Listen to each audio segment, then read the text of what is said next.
அல்லேலூயா. கரங்களை உயர்த்தி சொல்லுவோம், அல்லேலூயா. கர்த்தர் நல்லவர். ஆமென். விசுவாசிக்கிறீங்க நீங்க? கர்த்தர் நல்லவர். சொல்லுங்க, நல்லவர். கர்த்தர் நல்லவர் என்பதை ஒரு நாள்ல ருசி பார்த்திட முடியாது. ஏற்றுக்கொள்கிறீங்களா? கர்த்தர் நல்லவர் என்றத ஒரு நாள் என்ன பண்ண முடியாது? முடியாது. யாருக்கு தெரியுமா? உலகத்தோடு ஒத்து வாழ்றவனுக்கு கர்த்தர் நல்லவர் என்பதை ஒரே நாள் என்ன பண்ணிட முடியாது.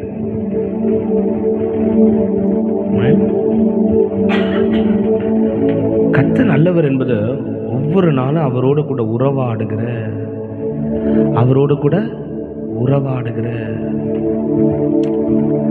நல்லா இருக்கிற பதார்த்தத்தை கவனிங்க. ஒரு சாப்பாடை சாப்பிட்றீங்க, நல்லா இருந்து சாப்பாடு உங்களுக்கு பிடிச்சிருச்சு, டேஸ்ட் நல்லா இருக்கு, எடுத்து ஊற வைப்போமா? இன்னொரு வாய் சாப்பிடுவோமா?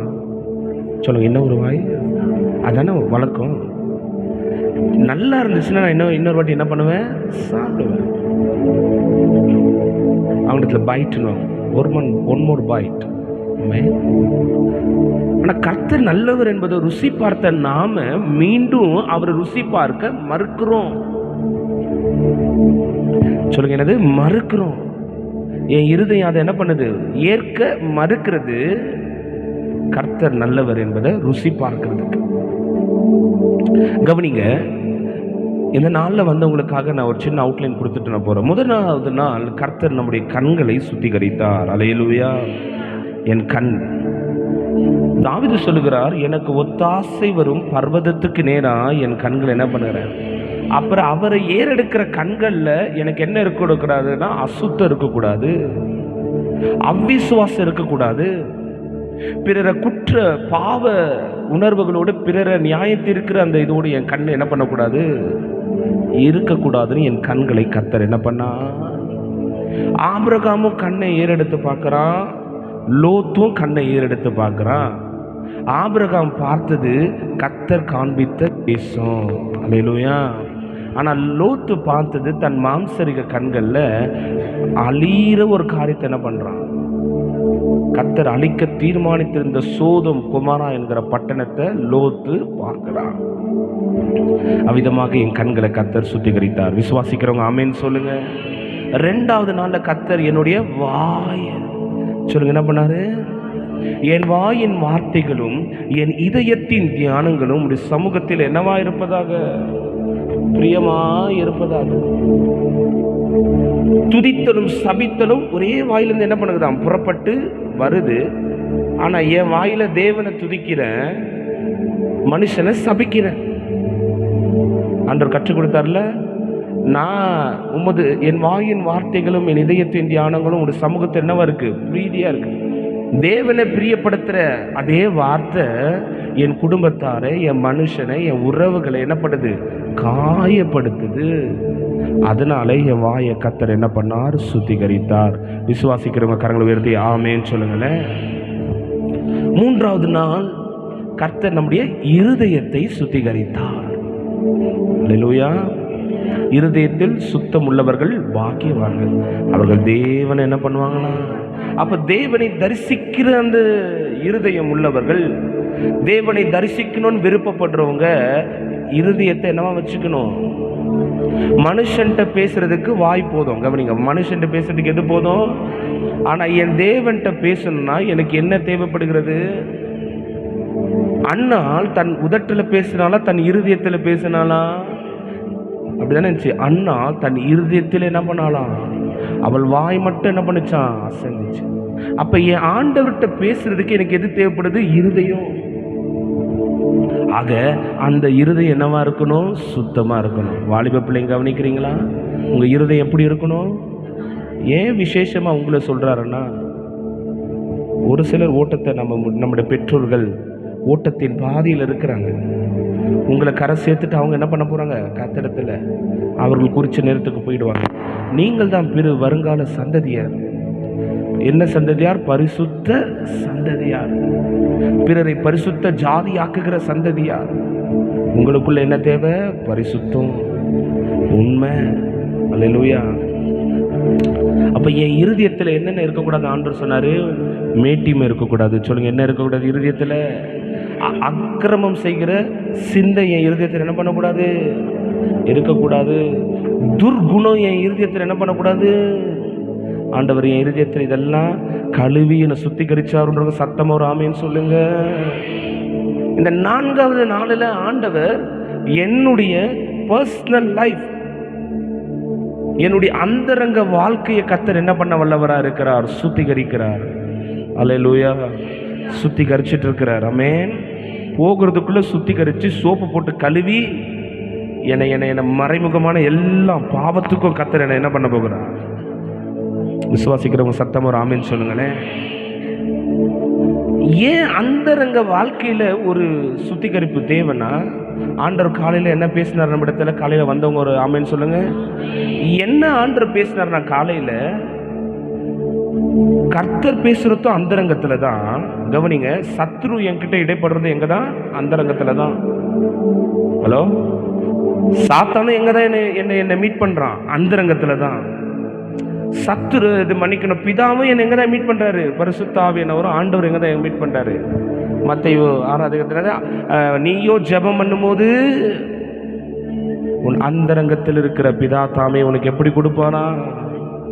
வெளியரங்கமா. அல்லேலூயா. அப்ப அந்தரங்கத்தில் வாழ்ற என் வாழ்க்கை தேவனோடு இருக்கிறதா, இல்லை என் அந்தரங்க வாழ்க்கை பிசாசோடு இருக்கிறதா? இதை தான் கர்த்தர் கற்றுக் கொடுத்து சுத்தப்படுத்தி நம்ம தீமையை நம்மகிட்ட விலக்கி நம்மளை என்ன பண்ண போகிறார்? ஆண்டவர் ஆசீர்வதித்து அனுப்ப போகிறார். அல்லேலூயா சொல்லுங்களேன். என் அந்தரங்க வாழ்க்கை தேவனோடு இருக்கிறதா, இல்லை அந்தரங்க வாழ்க்கை சாத்தானோடு இருக்கிறதா? கவனிங்க, சிலருடைய ஆவிக்குரிய வாழ்க்கை பல பேர்கிட்ட சொல்லவே முடியாது. சில விண்ணப்பங்களை என்ன பண்ண முடியாது? மனுஷனுக்கு முன்னாடி ஜெபம் பண்ணவே. ஏன் அண்ணால் ஆலயத்துக்கு போனா? அண்ணால் ஏன் ஆலயத்தில் போய் ஜெபம் பண்ணா? தனக்கு பிள்ளை இல்லை என்கிற தன் குறைய யார்கிட்டயும் சொல்ல முடியாது. கவனிக்கிறீங்களா நீங்க? கவனிங்க, அந்தரங்கத்திற்கு இங்கிலீஷ்ல இன்டிமேசின்னு சொல்லப்பட்டிருக்கிறது, அல்லது சீக்ரெட் சின். சீக்ரெட், அது சின்னோ இல்ல ஆண்டவரோடு இருக்கிற உறவோ சீக்ரெட். எப்படி பிரதர் இவ்வளவு சக்சஸ்ஃபுல்லா இருக்கிறீங்க? சச்சின் என்ன சொன்னாரு? Boost is the secret of my, Bible is the secret of my. Hallelujah. prayer is my secret, prayer is the secret of my energy. எப்படி சிஸ்டர் நீங்க இவ்வளவு சந்தோஷமா இருக்கீங்க? எப்படி பிரதர் இவ்வளவு உபத்திரத்தை நீங்க நிக்கிறீங்க? ஒரு சீக்ரெட் இருக்கு. அதுதான் என் அந்தரங்கத்துல நான் ஆண்டவரை நோக்கி என்ன பண்ணுகிறேன். ஏன் உன் வாழ்க்கையில ஒரு வெற்றி இல்லை? ஏன் உன் வாழ்க்கையில ஒரு ஆசீர்வாதம் இல்லை? ஏன் உன் வாழ்க்கையில ஒரு உயர்வு இல்லை? ஏன் உன் வாழ்க்கையில ஒரு மேன்மை இல்லை? ஒரு ரெக்கக்னைஸ் இல்லைன்னா அந்தரங்கத்துல நான் சத்துருவோடு என்னவா இருக்கிறேன்? சீக்ரெட் சின்னா இல்லை சீக்ரெட் ரிலேஷன்ஷிப் வித் காட், அது வாழ்றத நீங்கள் இந்த மாலை வேளையில் கர்த்தர் உங்களை ஐடென்டிஃபை பண்ண சொல்லுகிறார். அல்லேலூயா.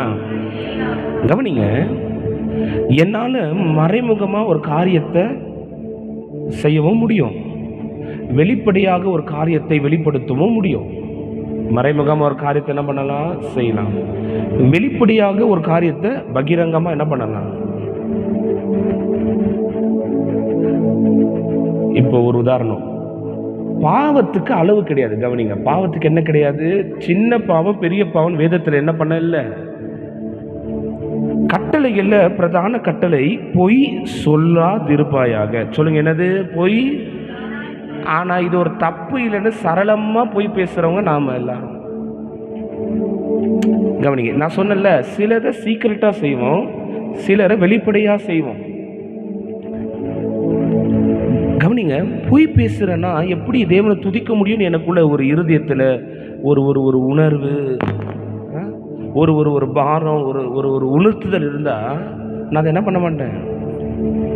யாரு செய்யலைன்னு என்ன பண்ணுறோம், ஆனால் ஒரு மறைமுகமான ஒரு பாவத்தை வெளிப்படையாக செய்ய மாட்டோம். புரியுதா உங்களுக்கு? நான் என்ன பாவம்னு சொல்ல விரும்பலை. அது எந்த பாவமாக இருக்கட்டும், மறைமுகமாக செய்கிற ஒரு காரியத்தை மறைமுகமாக தான் செய்ய முடியும். முதலாவது ஆண்டவர் நமக்கு இது என்ன தெளிவுபடுத்த வர்றார்னா, எது மறைமுகமான குற்றம், தன் பாவங்களை மறைக்கிறவன் வாழ்வடைய மாட்டான், அதை அறிக்கை செய்து விட்டு விடுகிறவன் இரக்கம் பெறுவான். எது மறைமுகமான பாவம்? என்னால வெளிப்படையா ஒரு காரியத்தை செய்ய முடியாதுதான் மறைமுகமான பாவம். ஹலோ, நான் செய்யறது தப்புன்னு ஒருத்தட்ட போய் என்ன பண்ண முடியாது. கவனிங்க, உங்க ஊழியக்காரர்கிட்ட போய் நின்று பாஸ்டர் நான் இந்த தப்பு செய்யறேன்னு உங்களால சொல்ல முடியலன்னா அதுதான் மறைமுகமான பாவம். உங்க பேரண்ட்ஸ் கிட்ட போய் நான் இந்த தவறை செய்யறேன்னு சொல்ல முடியுமா பிள்ளைகளால? ஆபாசம், ஏச்ச, காம விகாரம், தம்மு, தண்ணி, இதெல்லாம் எந்த பெற்றோர்கிட்ட ஒரு ஊழியக்கார்ட்ட போய் சொல்ல முடியுமா? சொல்லுங்க, சொல்ல முடியுமா? முடியாது. ஏன்? அது அந்தரங்க பாவம். அதை மறைமுகமாக தான் என்ன பண்ணணும். சத்துரு பாருங்க, காலையில் ஆண்டவர் ஒரு வசனத்தை வாசிக்க கிருபை செய்தார். அதை வாசிங்களேன். அதை வாசிக்கும் பொழுது உங்களுக்கு புரியும். என்ன கூட திருப்பி கொள்ளுங்க. 1 கொரிந்தியர் 2 கொரிந்தியர் வாசிங்களேன். பவுல் சொல்லும் பொழுது பாருங்க, 2 கொரிந்தியர் 6வது அதிகாரம் 11வது வசனத்துல, கொரிந்தியரே இல்ல அது இல்ல,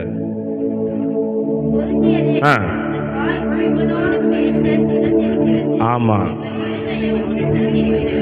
எங்கள் வாய் உங்களோடு பேச என்ன பண்ணிருக்கிறது? இல்ல, உங்க கிருபை இல்லாம வாழ முடியாதையா, உங்க கிருபை இல்லாம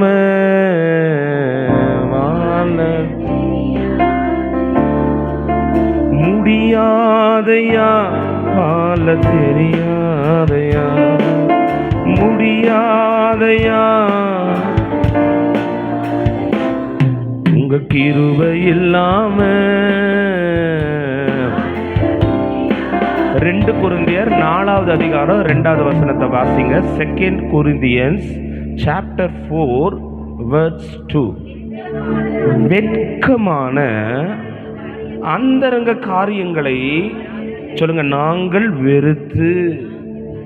எல்லாரும் சொல்லுங்க, நாங்கள் வெறுத்து தந்திரமாய் நடவாமல் புரட்டாமலும் வெளிப்படுத்துகிறதினாலே தேவனுக்கு முன்பாக எங்களை உத்தமன் என்று விளங்க பண்ணுகிறோமே. ஹலோ, யார் உத்தமன்? மறைமுகமான பாவத்தை செய்யறதுக்கு வெட்கப்படுகிறவன், வெறுக்கிறவன், அதை நேசிக்கிறவன் அல்ல. அதோடு நான் போராடுறேன், என்னால விட முடியல, நான் பலவீனமா இருக்கிறேன்றவன் அல்ல உத்தமன். நான் செய்கிற அந்தரங்க காரியங்களை நாங்கள் வெறுத்து. இதே பவுல் சொல்கிறார், எல்லாவற்றையும் அனுபவிக்க எனக்கு என்ன உண்டு? என்ன உண்டு? அதிகாரம் உண்டு. பவுலை யாரும் தடுக்கவும் முடியாது, பவுலை யாரும் கேள்வி கேட்கவும் முடியாது. அவர் சொல்றார், எல்லாவற்றையும் செய்ய எனக்கு என்ன உண்டு. ஆனா அடுத்த வார்த்தை சொல்றாரு, எல்லாம் எனக்கு தகுதியாயிடாது.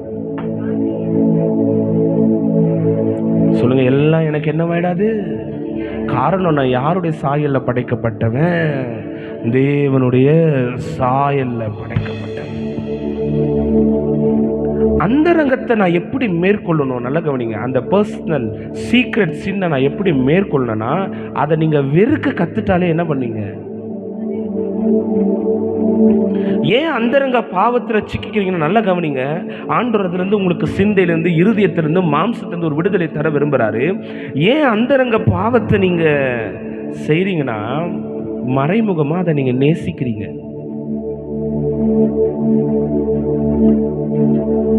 மறைமுகமாக நீங்கள் இல்லை, சரி, நாம் என்ன பண்ணுறோம்? அதை நேசிக்கிறோம். அதனால தான் அதை மறைமுகமாக என்ன பண்ணுறோம்? உத்தமன் என்று விளங்க பண்ணுகிற தேவ மனுஷன் அதை என்ன பண்ணுவான்? வெறுப்பான். அல்லேலூயா. தேவ பிள்ளைகளே, இந்த 7 நாள்ல ஆண்டவர் வெறும் சுத்திகரி, உன்னை மாத்திக்க, உன்னை பரிசுத்தப்படுத்திக்க, உன்னை கழிவுக்க, உன்னை உடைச்சிடு, இதே சொல்லிட்டு வராரே பிரதர். மீது சொல்லுகிறது, தகப்பன் தான் சிநேகிக்கிற பிள்ளையே சிச்சிக்கிறாரா? அல்லேலூயா. என் பிள்ளைய தான் நான் திருத்த முடியும். ஊரில் இருக்கிற பிள்ளை என்னால் என்ன பண்ண முடியாது. கரெக்டு தானே? என் பிள்ளை திருடிட்டு வந்தால் நான் என்ன பண்ண முடியும்? அடிக்க முடியும். ஏன்னா என் பிள்ளைய யாரும் என்ன பண்ணிடக்கூடாது, திருடன்ற பேர் என்ன பண்ணிடக்கூடாது. என் பிள்ளைய யாரும் கெட்டவன் என்ன பண்ணிடக்கூடாது. என் பிள்ளைய யாரும் என்ன பண்ண பாவின்னு சொல்லிடக்கூடாதுன்றதுக்காக என் பிள்ளைய நான் என்ன பண்ண முடியும்? அப்ப ஆண்டுட்டு என்ன சொல்லணும்? முடியாதப்ப உம்மை வருத்தும் வழியில் நடந்தான் என்னை தீர்த்த வேண்டும் தேவா. உம்மை வருத்தும் வழியில் நடந்தான் என்னை தீர்த்த வேண்டும் தேவா. கருத்தோடு உமது வசனம் கற்று தந்து நடத்த வேண்டும். கருத்தோடு வசனம்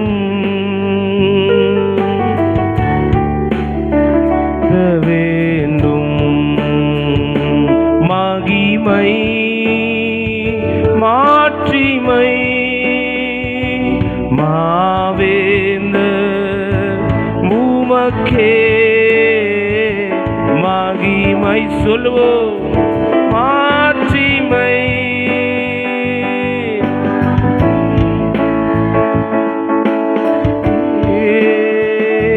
துதியும் கனமும் தூயோனே உமக்கே துதியும்.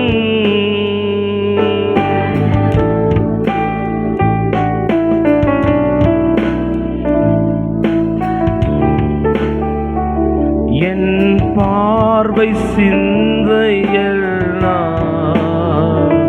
நீர் காட்டும் பாதையில் தான். என் பார்வை சிந்தையெல்லாம் நீங்க காட்டுற பாதையில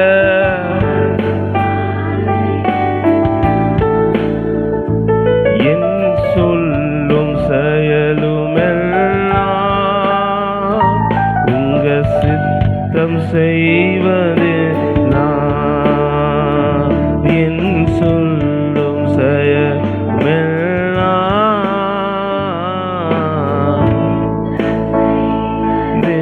நான். மகிமை மாட்சிமை மாவேந்த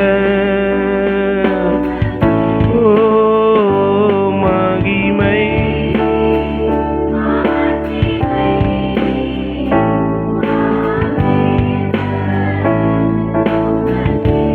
ஓ துதியும் கனமும் தூயோனே. ஆதியாகமம் 39வது அதிகாரத்துக்கு நேராக திருப்பிக் கொள்ளுங்க. ஜெனசிஸ் சாப்டர் 39 39வது அதிகாரத்தில்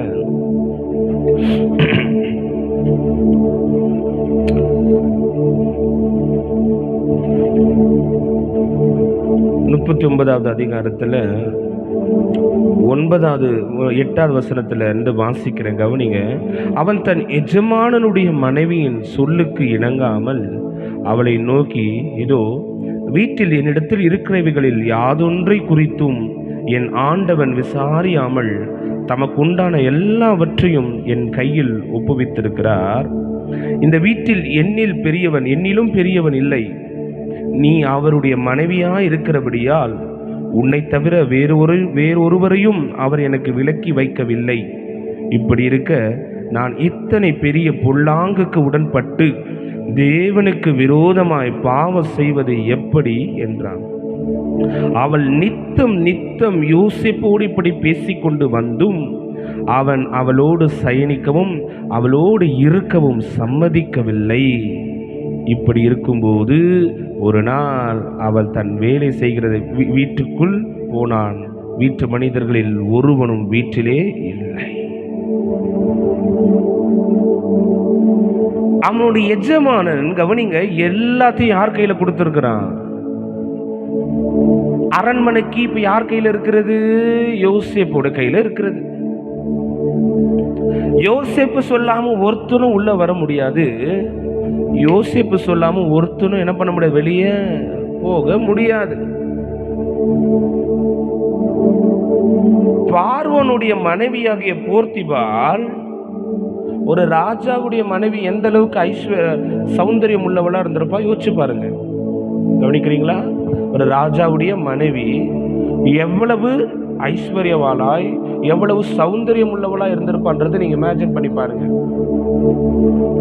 ஏதோ அந்த அரண்மனையில வேலை செய்கிற ஒரு வேலையாளி யோசேப்பு மேல பிரியப்படல, அவளை வற்புறுத்துறது யாருன்னா அந்த அரண்மனைக்கு சொந்தக்காரன். எப்போது அவளை வற்புறுத்துறானா, யாருமே இல்லாத பொழுது. கவனிங்க, சிலர் தப்பு பண்ண வாய்ப்பு இருந்தாலும் தேவனுக்கு பயந்து அதை விலகி போயிடுறாங்க. சிலர் தப்பு பண்றதுக்கு வாய்ப்பை தேடி போறாங்க. வாய்ப்பை தேடி போறவன் தான் அந்தரங்க வாழ்க்கையில வாழ்றவன். ஹலோ, யோசேப்பு என்கிற ஒரு தேவ மனுஷனை பாருங்களேன். அவன் ஒண்ணுதான் சொல்றான், தேவனுக்கு விரோதமா நான் பாவம் செய்வது எப்படி? என் கர்த்தருக்கு விரோதமா நான் செய்கிறது எப்படி? என்னை சிருஷ்டித்த என்னுடைய எஜமானனுக்கு விரோதமா. கவனிங்க, யோசேப்பு என்ன நினைச்சிருப்பான் தெரியுமா? இந்த அரண்மனை சாவி எனக்கு பார்வோன் கொடுக்கல, இந்த அரண்மனை வாழ்க்கை எனக்கு யார் கொடுக்கல? மனுஷன் கொடுக்கல. இந்த அரண்மனை வாழ்க்கை எனக்கு கொடுத்தது யாரு? கர்த்தர். கர்த்தர் கொடுத்ததுனாலதான் அரண்மனை அதிகாரம் அவன் கையில இருந்தாலும் அவன் மனுஷன் என்ன பண்ண விடல. போர்த்திபால் நினைச்சிருப்பான்ல,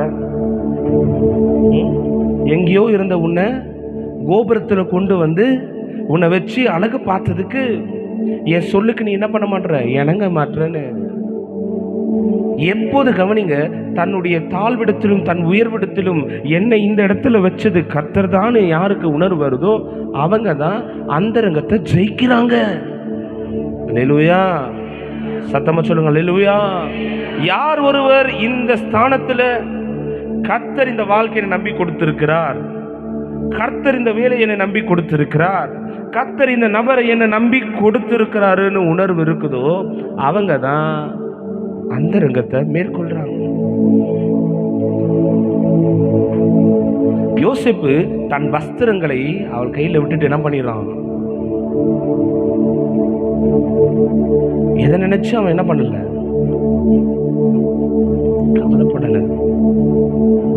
கர்த்தருக்குள்ள தன்னை பரிசுத்தமாய் காத்துக்கொள்ள தன் மானத்தை இழந்தாலும் பரவாயில்ல, தன்னுடைய அரண்மனை இழந்தாலும் பரவாயில்ல, தனக்கு ஆகாரம் ராஜா வீட்டு உணவு, என்ன உணவு? ராஜா வீட்டு உணவு, ராஜரிக உணவு, அது இழந்தாலும் பரவாயில்ல. கொஞ்சம் யோசிச்சிருந்தானா உலக மனுஷனை போல யோசேப்பு இருந்தா பிழைக்க தெரியாத ஆளு போல இருக்கு. உலக மனுஷனா இருந்தா நான் இந்த இவகிட்ட சமாளிச்சு போகாதனால எனக்கு எதெல்லாம் போகுது, சம்பளம் போகுது. யோசேப்பு சொல்றான், எகிப்து கூட்டுட்டு போய் இங்க பார், அதிகாரத்துக்கு மாத்திரம்தான், மற்ற எல்லாத்துக்குமே யார்? உனக்கு மேல ஒருத்தனும் என்ன இல்லை. எவ்வளவு பெரிய பதவி கவனிங்க, எவ்வளவு பெரிய உயர்வு, எவ்வளவு பெரிய மேன்மை, எவ்வளவு பெரிய ஆசீர்வாதம், எவ்வளவு பெரிய பொசிஷன். அதெல்லாம் கர்த்தருக்காக துறக்கிறான்.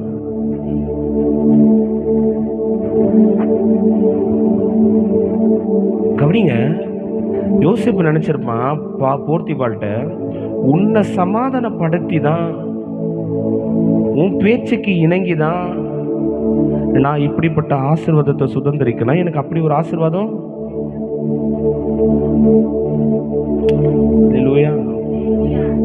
உன்னை சமாதானப்படுத்தினா நீ சமாதானமாவ, ரைட். ஆனா உன்னை சமாதானப்படுத்தும் போது எனக்கு இந்த வாழ்க்கை கொடுத்த என் தேவன் என்ன படுவாரே, துக்கப்படுவாரே. நீ சமாதானம் ஆயிடுவ, நீ சந்தோஷப்பட்டுருவ. ஆனா என் தேவன் என்ன பண்ணுவாரு?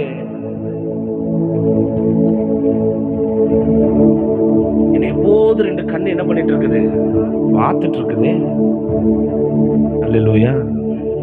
தேவ பிள்ளைகளே, கர்த்தருடைய கரத்துல பாவத்துல விழுங்குறத காட்டிலும் கர்த்தருடைய கரத்துல என்ன பண்ணிடுங்க, சொல்லுங்க, விழுந்துருங்க. அல்லேலூயா.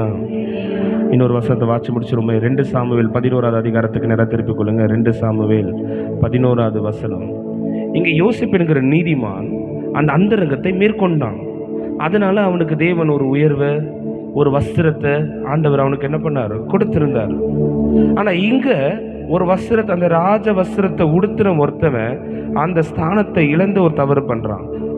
2 சாமுவேல் 11வது அதிகாரத்தில் 1, 2, 3 மறு வருஷம் ராஜாக்கள் யுத்தத்திற்கு புறப்படும் காலம் வந்தபோது தாவீது யோவாவையும் அவனோடு கூட தன் சேவகரையும் இஸ்ரவேல் அனைவரையும் அம்மோன் புத்திரரை அழிக்கவும் ராப்பாவை முறியடித்து போடவும் அனுப்பினான். தாவீதோ எருசலேமிலே இருந்து விட்டான். சொல்லுங்க, தாவீதோ எருசலேமிலே. வசனம் எப்படி ஆரம்பிக்கிறது? ராஜாக்கள் யுத்தத்திற்கு புறப்படும் காலம். ஆல்ரெடி நான் உங்களுக்கு இந்த வசனத்தை எடுத்து ஆண்டவர் பேசியிருக்கிறார். தாவீது யாரு? ராஜா. சொல்லுங்க, தாவீது யாரு? ராஜா யுத்தத்துக்கு போகணும்னா தாவீது எங்க தான் போயிருக்கணும். ஆனா அந்த தாவீது என்ன பண்ணானா, தாவீதோ எருசலேமிலே தங்கி விட்டான், இருந்துட்டான். எப்போது நான் ஒரு பாவத்தில் விழுறேன்னா, நான் இருக்க வேண்டிய இடத்துல இல்லாம நான் இருக்கக்கூடாத இடத்துல இருக்கும் போது நான் விழுந்துடுறேன். ஹலோ, நான் இருக்க வேண்டிய இடத்துல இல்லாம நான் இருக்கக்கூடாத இடத்துல நான் இருக்கும் போது விழுந்துடுறேன். தாவீது அந்த யுத்தத்திற்கு போயிருந்தாருன்னா விழுந்திருப்பாரா? கவனிங்க, முதலாவது சத்துரு உங்களை நிக்க வைப்பான், பார்க்க வைப்பான், அடுத்து விழ வச்சிருவான். புரிஞ்சுச்சா உங்களுக்கு? முதலாவது அந்த இடத்துல உங்களை நிக்க வைப்பான், பார்க்க வைப்பான், கீழே விழ வச்சிருவான். 2ஆம் வசனத்தை வாசிங்களேன். ஒரு நாள் சாயங்காலத்தில் தாவீது தன் படுக்கையிலிருந்து எழுந்து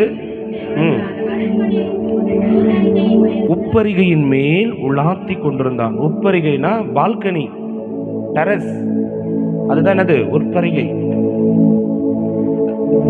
நீ யுத்தத்துக்கு போகாம அரண்மனையில் தங்கினதே தப்பு.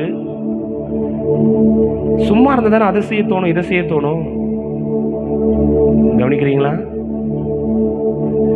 எல்லாரும் யுத்தத்துக்கு போறப்ப ஐயா மட்டும் ஹாயா எங்க உட்காந்துட்டாரு. இப்ப போர் அடிக்குது. ஏன்னா எல்லாரும் எங்க போயிட்டாங்க, எல்லாரும் யுத்தத்துக்கு போயிட்டான். எல்லாரும் தேவனுடைய காரியத்திற்காக நிக்க போயிட்டான். நிக்க வேண்டிய ஆள் நிக்கல, மத்த எல்லாரும் என்ன பண்ணிட்டாங்க. இப்ப போனோடனே போர் அடிக்குது. அவர் என்ன பண்றாரு, கொஞ்சம் நான் சொன்ன உங்களை நிக்க வைப்பான், 2வது பார்க்க வைப்பான், 3வது கீழே விழ வைப்பான். இங்க பாருங்க, 2ஆம் வசனத்துல, ஒரு நாள் சாயங்காலத்திலே தாவீது தன் படுக்கையிலிருந்து எழுந்து அரண்மனையின் உட்பருகையின் மேல் உலாத்தி கொண்டிருந்த போது ஸ்தானம் பண்ணுகிற ஒரு ஸ்திரீயின் உப்பருகையின் மேலிருந்து கண்டான். அந்த ஸ்திரீ வெகு சௌந்தரியம் உள்ளவளாய் இருந்தார். இவன் பால்கனிக்கு வந்தது தப்பு, இவன் கர்த்தர் அனுமதிக்காத இடத்துல நின்றது தப்பு. இவர் என்ன பண்றாரு, அடுத்தவர்களுடைய அரண்மனையை, அடுத்தவங்களுடைய காரியத்தை என்ன பண்றாரு. ஆண்டவர் சொல்லியிருப்பாரு, நீங்க நிக்காத, நீ நிக்கிறது இங்க டேஞ்சர். கேட்டிருந்தா விழுந்திருப்பாரா? வாசிப்ப 3. அப்பொழுது தாவீது அந்த ஸ்திரீ யார் என்று விசாரிக்க ஆள் அனுப்புனான். ஹலோ, நிக்க வைக்கிறவன் ரெண்டாவது பார்க்க வச்சு அதை ஆராய வைப்பான். நியாயப்படி தாவீது என்ன பண்ணிருக்கணும்னா, எங்க ஆள் அனுப்பிச்சிருக்கணும்? போர்க்களத்துக்கு ஆள் அனுப்பிச்சிருக்கணும்.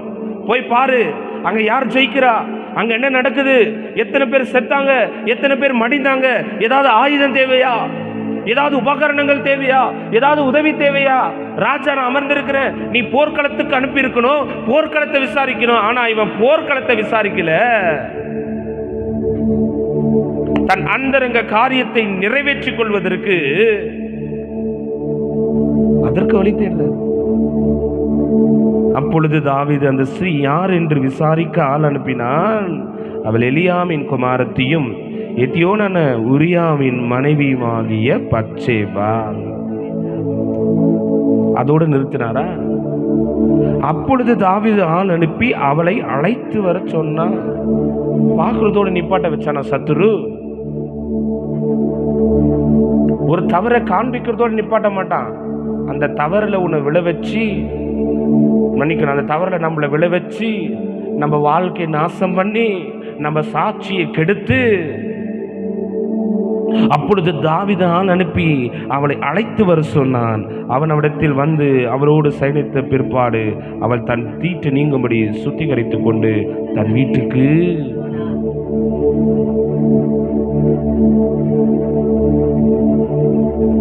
சரி, இதோடு நிறுந்துச்சா? கவனிங்க, பாவம் இன்னொரு பாவத்தை பிறப்பிக்கும். சொல்லுங்க, மறைமுகமான பாவம் இன்னொரு மறைமுகமான பாவத்தை என்ன பண்ணுமா? பிறப்பிக்கும். 7வது வருஷத்துல உரியாவிடத்தில் வந்தபோது தாவீது அவனை பார்த்து, யோவாப் சுகமா இருக்கிறானா, ஜனங்கள் சுகமா இருக்கிறார்களா, யுத்தத்தின் செய்தி நல்ல செய்தியா என்று விசாரித்தான். பின்பு தாவீது உரியாவை நோக்கி, நீ உன் வீட்டிற்கு போய் பாத சுத்தி செய்து கொள் என்றான். உரியா ராஜா அரண்மனையிலிருந்து புறப்பட்ட போது ராஜாவிடத்திலிருந்து உச்சிதமான பதார்த்தங்களை அவன் பின்னாலே. ஆனாலும் உரியா தன் வீட்டுக்கு போகாமல் தன் ராஜ அரண்மனையின் வாசலிலே தன் ஆண்டவனுடைய எல்லா சேவகரோடு. உரியா தன் வீட்டுக்கு போகவில்லை என்று தாவீதுக்கு அறிவிக்கப்பட்ட போது தாவீது உரியாவை நோக்கி, நீ பயணத்தில் வந்தவன் அல்லவா, நீ உன் வீட்டுக்கு போகாதிருக்கிறது என்ன என்று. உரியா, நான் அடிக்கடி சொல்வேன், செருப்பால் அடிச்ச மாதிரி ஒரு பதில சொல்றாரு தாவீதுக்கு. கண்டத்தில் அடிச்ச மாதிரி ஒரு பதில் சொல்றாரு தாவீதுக்கு. என்ன சொல்றாரு? உரியா தாவீதை நோக்கி, பெட்டியும் இஸ்ரவேலும் யூதேயாவும் கூடாரங்களிலே தங்கி என் ஆண்டவனாகிய யோபாவும் என் ஆண்டவனாகிய சேவகரும் வெளியிலே பாளையம் இருக்கையில் நான் புசிக்கிறதற்கும் குடிக்கிறதற்கும் என் மனைவியோடு சயனிக்கிறதற்கும் என் வீட்டுக்குள் பிரவேசிப்பனோ? நான் அப்படி செய்கிறதில்லை என்று உம்முடைய பேரிலும் உம்முடைய ஆத்மாவின் பேரிலும் ஆணையிட்டு சொன்னார். நியாயப்படி இந்த வார்த்தை யார் வாயிலிருந்து வந்திருக்கணும்? தாவீது வாயிலிருந்து வந்திருக்கணும். பெட்டிக்காக அங்க சண்டை நடக்குது, தேவனுடைய சமூகத்திற்காக சண்டை நடக்குது, தேவனுடைய அழிந்து போகிற ஜனங்களுக்காக யுத்தம் நடக்கும்போது என் வீட்டில் நான் சாப்பிட முடியுமா, தூங்க முடியுமா, என்னால சந்தோஷமா இருக்க?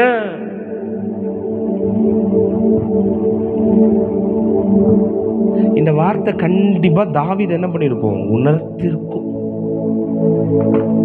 தாவீது என்ன பண்ணிருக்கும்? போகாமலாம் இருந்திருக்காது. ஏன்னா தாவீது சொல்லுகிறாரு, தகப்பனே ஆண்டவரே உணர்வுள்ள இருதயத்தை எனக்கு என்ன பண்ணுங்க. அதனால தான் நாத்தான்வேல் சொன்ன உடனே தாவீது தன்னை என்ன பண்ணுகிறாரு? இங்கே தாவீதுக்கு ஏதோ பண்ணியிருக்கும். அந்த ரங்கத்தில் நான் செஞ்ச தவறு எவ்வளோ பெரிய விளைவை கொடுத்துருச்சு. தேவ பிள்ளைகளே, கவனிக்கிறீங்களா? நான் செய்த காரியம் கர்த்தரை மகிமைப்படுத்துதா? நான் செய்யற காரியம் தேவனை துக்கப்படுத்துதா? பால்கனியில நின்றதோட நிப்பாட்டல, சரி போருக்கு போகிறதோட தாவீதை நிப்பாட்டல, பால்கனியில வந்ததோடு நிப்பாட்டல, உட்பிரவிகைய பார்த்ததோடு நிப்பாட்டல, அதை ஆள் அனுப்பி விசாரிக்கிறதோடு நிப்பாட்டல, அதை ஆள் அனுப்பி கூட்டு வந்ததோடு நிப்பாட்டல, அவனோடு சயனித்ததோடு நிப்பாட்டல, உரியாவை கொண்டு வந்து வீட்டுக்கு அவனை மனசை மாறி இவன் தான் போருக்கு போகல, அவனாவது உத்தம இருதயத்தோடு செய்யறானே, அவனை போய் கூட்டுட்டு வரத நிப்பாட்டல.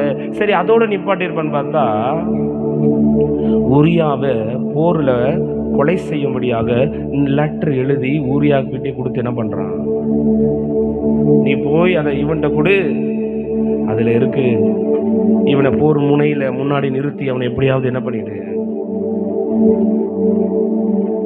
நிற்கக்கூடாத இடத்துல நின்றதனுடைய விளைவு பாவம் செய்து கொலை செய்து தெய்வ மகிமை. இதுதான் அந்தரங்க பாவம். அந்த அந்தரங்க பாவத்தை மேற்கொள்ள முடியலன்னா பாடுறது போல, உங்களை வருத்துற வழியில என்ன நடத்தினா என்னை கொஞ்சம் திருத்துங்க ஆண்டவரேன்னு சொல்லணும். யார்கிட்ட சொல்ல முடியும்? என் ஆண்டவர்கிட்ட தானே சொல்ல முடியும், எங்க அப்பா கிட்ட தானே சொல்ல முடியும். என்னை என் தவறை மன்னிச்சு என் தவறை ஏற்றுக்கொண்டு தானே சொல்ல முடியும். ஏன் ஆண்டவர்கிட்ட சொல்றேன்னு கவனிக்கிறீங்களா? நான் முடிக்கிறேன். ஏன்னா இந்த ஆண்டவர் மாத்திரம்தான் உன் தப்ப தன்மையில போட்டுக்கிறவர். புரிஞ்ச சத்தம் ராமன்னு சொல்லுங்க. தப்ப மாத்திரம் இல்ல, அந்த பழி, அந்த தப்புக்குறான சாபம், அது எல்லாத்தையும் ஆண்டவர் என்ன பண்றாரு, நான் போட்டுக்கிறேன், நான் எடுத்துக்கிறேன், நீ ஃப்ரீயா இரு, போ, இனி பாவம் செய்யாது. ஆண்டவர் இந்த 4வது நாள்ல உங்களை எச்சரித்து சொல்லுகிற ஒரு தீர்க்க தரிசன வார்த்தை, போ, இனி செய்யாத, இனிமே செய்யாதீங்க, இனிமே செய்யாதீங்க. இனிமே செய்யாது இருந்தீங்கன்னா நீங்கள் மீட்கப்படும் நாளுக்கென்று முத்திரை மோதிரமாய். அல்லேலூயா. அப்புறம் எப்படி ஆண்டவர் தம்முடைய வருகையில உண்மையும் உத்தமமான என் ஊழியக்காரனே என்னுடைய ராஜ்யத்தில் பிரவேசின்னு எப்படி சொல்லுவாரு? இந்த அந்தரங்கத்தை மாத்திரம் நீங்க சுத்திகரித்து இந்த சீக்ரெட் சின்ன உங்கள்கிட்ட இருந்து விளக்கி, தாவீதை ஏன் தெரியுமா இருதயத்துக்கு ஏற்றவன்? நல்ல கவனிங்க, தாவீதை மாதிரி இவ்வளவு பெரிய தவிர பெரும்பாலும் இந்த பைபிளை யாரும் செய்யல. கொலை செஞ்சு பாவம் செஞ்சு இது பண்ணி. கவனிங்க, ஏன் தாவீதை கர்த்தர் மன்னிச்சாருன்னா, தாவீதுக்கு ஒரு இருதயம் இருக்கு, உணர்வுள்ள, தன் தப்பு ஒத்துப்பார். தாவீது யார் மேலேயும் பழி போட மாட்டார். தாவீது கிட்ட போய் நாத்தான்வேல் சொன்ன உடனே அவன் சொல்றான், நீயே அந்த மனுஷன். ராஜாவை அந்த காலத்துல ஒருத்தரும் கை நீட்டி பேச முடியாது. நீ பண்ற தப்புன்னு ராஜாவை சொல்ற அளவுக்கு தைரியம் யாருக்குன்னு இருக்கா? தெய்வ மனுஷனுக்கு இருக்கு. எனக்கு கர்த்தர் அதிகாரம் கொடுத்திருக்காரு. அவன் சொல்லும் பொழுது தாவீது அதை ஏற்றுக்கொண்டான்ல, தன்னை சுத்திகரித்து கொண்டான்ல, ஆலயத்தில் போய் அமர்ந்து உபவாசிச்சான்ல, கர்த்தர் தீட்டானதை நீக்கி போட்டுட்டார்ல. அல்லேலூயா. அதன் பிறகு தாவீது தன்னுடைய வாழ்க்கையில இப்படி ஒரு அந்தரங்க பாவத்துக்குள்ள அவர் கடந்து போகவே இல்லை. காரணம், அவருக்கு உணர்வுள்ள இருதயம் இருந்துச்சு. அல்லேலூயா. எழுந்து நின்று, உம்மை வருத்தும் வழி நடந்தான், என்னை தீர்த்த வேண்டும் தேவா, உம்மை வருத்தும் வழி நடந்தான்,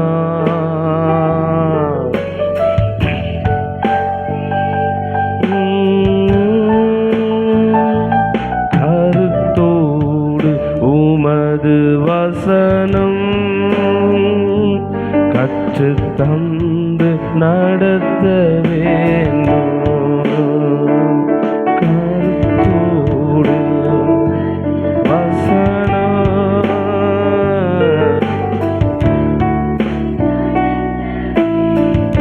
என் பார்வை சிந்தையெல்லாம் நீர் காட்டும் பாதையில் தான், காட்டும் பாதையில் தான் பார்வை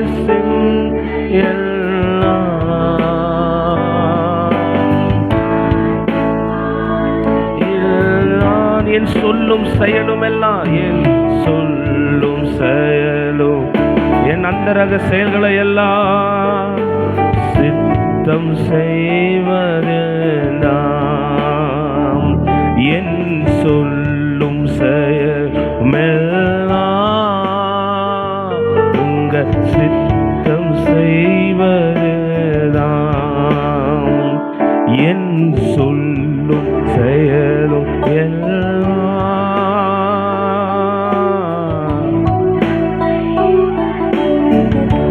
கவனிங்க, இந்த வார்த்தைக்காக ஆயத்தமாகி கொண்டிருக்கும் பொழுது கண்களை மூடுங்க. இந்த வார்த்தைகளை ஏற்றுக்கொள்ளும் பொழுது உங்க வாழ்க்கையில கர்த்தர் விடுதலை தருகிறார். அந்தரங்க பாவம் என்பது வெறும் வேசித்தனம், விபச்சாரம், குடி இது மாத்திரம் இல்லை. தன் இருதயத்தில் பொல்லாங்கதை சிந்திக்கிறது அந்தரங்க பாவம். பொறாமை கொள்வது அந்தரங்க பாவம்.